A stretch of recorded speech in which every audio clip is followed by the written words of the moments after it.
మనలో దేవుని యొక్క నివాసం అన్నది ఉండగా, దేవుని నివాసం అనగా యేసయ్య యొక్క నివాసపు ప్రసన్నత మనలో ఉంది. ఇప్పుడు అనుకుందాం, నేను అందరి ఇళ్లకు విజిటింగ్ కి వస్తాను, అందరు రెడీగా ఉండండి, నేను మిమ్మల్ని విజిట్ చేయబోతున్నా అనుకుందాం. అక్కడ ఉండి కాసేపు మీతో మాట్లాడి ప్రార్థన చేసి బయలుదేరాను అనుకో. తర్వాత కూడా నేనున్నట్లే అనిపిస్తే అదే ప్రసన్నత. దేవుడు కూడా ఆయన ప్రత్యక్షముగా మనలో లేకపోయినా ఆయన నివసించు ప్రసన్నత మనలోనే ఉంది.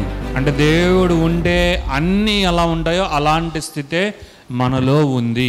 ఇది రక్షణ ద్వారా మనము మన ప్రియుడైన ప్రభు అయిన యేసుక్రీస్తును స్వీకరించుట ద్వారా మన హృదయాన్ని దేవుడు ఏర్పాటు చేసి, ఆయన అనుకున్నట్లుగా ఒక హృదయాన్ని ఏర్పాటు చేసి అందులో యేసుక్రీస్తు నివాసం ఉండేలా చేశాడు. అపోస్తలుడైన పౌలు 2 కొరింథీయులు 5:17 చెప్పబడినట్లుగా, రక్షింపబడిన మనం రక్షణ పొందుకున్న వెంటనే నూతనమైన నవీనమైన ఒక ఆత్మ మనం పొందుకున్నాం. పాత ఆత్మ మనలో నుండి బయటికి వెళ్ళిపోయింది. చెడిపోయిన ఆత్మ మనలో నుండి తీసివేయబడింది.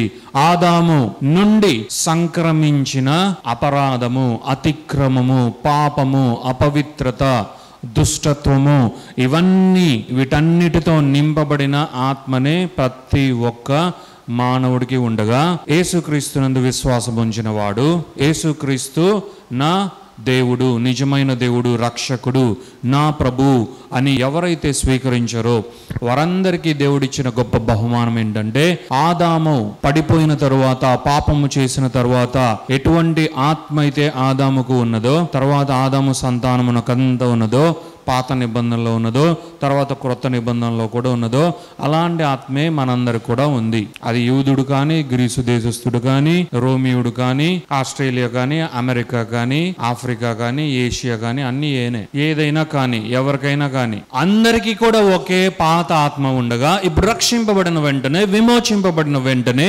యేసుక్రీస్తునందు విశ్వాసం ఉంచిన వెంటనే ఈ పాత ఆత్మను యేసయ్య తీసివేసి, అంతకంటే బలముగా పరిశుద్ధాత్మ దేవుడు మనలో నుండి ఈ పాత ఆత్మను తీసివేసి, గలతీయులు 4:6 చెప్పబడినట్లు యేసుక్రీస్తు పోలిన ఆత్మను, ఇంకా చెప్పాలి అంటే కుమారుని ఆత్మనే మనలోనికి పంపించడం జరిగింది. యేసుక్రీస్తు ఆత్మ ఎంత గొప్పగా ఉంటుందో అలాంటి ఆత్మనే మనలోనికి కూడా తండ్రి అయిన దేవుడు యేసయ్య, పరిశుద్ధాత్మ దేవుడు పంపించారు. ఆయన బేసికలీ ఇలాంటి విలువైనది అందరికీ పంపించాలనుకున్న మానవులే దాన్ని పాపము ద్వారా, వారి యొక్క ఏమంటారు దాన్ని, అసమ్మతి ద్వారా అనేక మంది రక్షకుడైన యేసుక్రీస్తును అంగీకరించలేకపోతున్నారు. కాబట్టి అందరిలోనికి ఆయన అనుకున్నది పంపించలేకపోతున్నాడు. కానీ ఆయన వైపుగా ఎవరైతే ఎదురు చూచారో, ఆయన కావాలని ఎవరైతే ఆశపడ్డారో, ఆయన అంగీకరించినట్లుగా ఆయనను కూడా ఎవరైతే లోపలికి అంగీకరించారో, ఎన్ని వాక్యాలు ఉన్నాయి, హృదయం అనే తలుపు వద్ద ఆయన తడుతూ ఉన్నాడు. సో ఎవరో మనకు తెలియని వాళ్ళు మన డోర్ని తడితేనే ఏం చేస్తాం, సర్రని ఓపెన్ చేస్తాం. ఎవరైనా వచ్చారేమో డోర్ తడితేనే తీయని వారు అంటూ ఉండరు కదా. ఒక రోజంతా కొట్టినా తీయని వాళ్ళు ఎవరైనా ఉంటారా? రెండోసారికే తీయకపోతే వీళ్ళకు హార్ట్ అటాక్ వచ్చేస్తుంది అని అనుకుంటారు. అలాంటిది సృష్టికర్త అయిన దేవుడు, నిజ రక్షకుడు, నిజమైన దేవుడు, జీవాధిపతి అయిన దేవుడు మనిషి హృదయం అన్న తలుపు నొద్ద నిలుచుని తడుతూ ఉంటే బుద్ధి లేని వాడు ఎవడైనా తీయకుండా ఉంటాడా? హల్లెలూయా.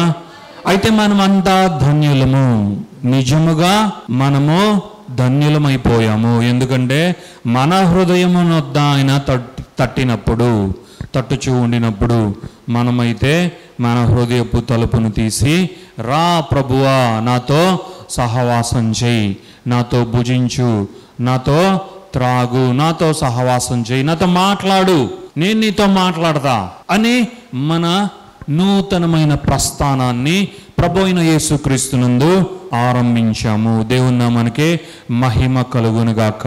హల్లెలూయా. కాబట్టి ఇప్పుడు మనము యేసుక్రీస్తును స్వీకరించిన వారము, యేసుక్రీస్తును మనలోనికి చేర్చుకున్న వారము. హల్లెలూయా. మరి ఇలా ఎందరైతే చేర్చుకున్నారో వారందరికీ తండ్రి అయిన దేవుని నుండి ఒక గొప్ప వరము లభించింది. తండ్రి అయిన దేవుని నుండి ఒక గొప్ప ఆజ్ఞ బయలుదేరింది. అదేంటంటే, నా ప్రియ కుమారుడైన యేసుక్రీస్తునందు ఎందరు విశ్వాసం ఉంచారు, వీరందరూ ఉంచారు ప్రభువా, అయితే వీరందరికీ నా కుమారుని వంటి ఆత్మనే లోనికి పంపుము అని ఆయన ఆజ్ఞను, శాసనమును జారీ చేశాడు. దేవుని నామానికి మహిమ కలుగును గాక. అప్పుడు యేసయ్య పరిశుద్ధాత్మ దేవుడు యేసయ్య వంటి ఆత్మనే మనలోనికి పంపించారు. దేవుని నామానికి మహిమ కలుగును గాక. ఇప్పుడు మనలో యేసుక్రీస్తు వంటి ఆత్మనే దిగి వచ్చింది.